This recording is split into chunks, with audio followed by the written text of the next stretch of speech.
आंवला नवमी की कथा। एक राजा था, उसका प्रण था। वह रोज 1.25 मन आंवले दान करके ही खाना खाता था। इससे उसका नाम आंवलिया राजा पड़ गया। एक दिन उसके बेटे बहू ने सोचा कि राजा इतने सारे आंवले रोजाना दान करते हैं, इस प्रकार तो एक दिन सारा खजाना खाली हो जाएगा। इसलिए बेटे ने राजा से कहा कि उसे इस तरह दान करना बंद कर देना चाहिए। बेटे की बात सुनकर राजा को बहुत दुख हुआ और राजा रानी महल छोड़कर बियाबान जंगल में जाकर बैठ गए। राजा रानी आंवला दान नहीं कर पाए और प्रण के कारण कुछ खाया नहीं।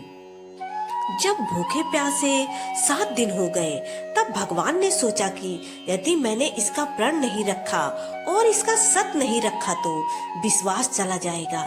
इसलिए भगवान ने जंगल में ही महल, राज और बाग बगीचे सब बना दिए और ढेरों आंवलों के पेड़ लगा दिए।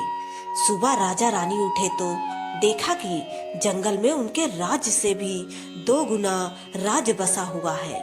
राजा रानी से कहने लगे, रानी देख, कहते हैं सत मत छोड़े सूरमा, सत छोड़े आपत जाए। सत की छोड़ी लक्ष्मी फिर मिलेगी आए। आओ नहा धोकर आंवले दान करें और भोजन करें। राजा रानी ने आंवले दान करके खाना खाया और खुशी खुशी जंगल में रहने लगे। उधर आंवला देवता का अपमान करने व माता पिता से बुरा व्यवहार करने के कारण बहू बेटे के बुरे दिन आ गए। राज्य दुश्मनों ने छीन लिया, दाने दाने को मोहताज हो गए और काम ढूंढते हुए अपने पिताजी के राज्य में आ पहुँचे।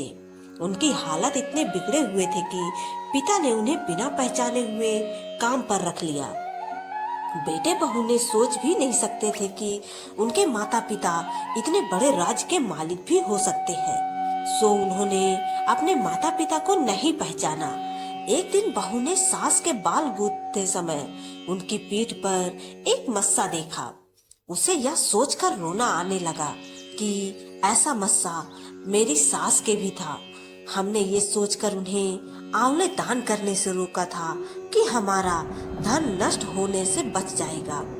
आज वे लोग न जाने कहाँ होंगे। यह सोचकर बहू को रोना आने लगा और आंसू टपक टपक कर सास की पीठ पर गिरने लगे। रानी ने तुरंत पलट कर देखा और पूछा कि तू क्यों रो रही है। उसने बताया, आपकी पीठ पर जैसे मस्सा है वैसे ही मेरी सास की पीठ पर भी था।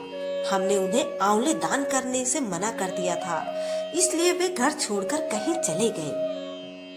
तब रानी ने उन्हें पहचान लिया, सारा हाल पूछा और अपना हाल बताया। अपने बेटे बहू को समझाया कि दान करने से धन कम नहीं होता बल्कि बढ़ता है। बेटे बहू भी अब सुख से राजा रानी के साथ रहने लगे। हे भगवान, जैसा राजा रानी का सत रखा वैसा सबका सत रखना।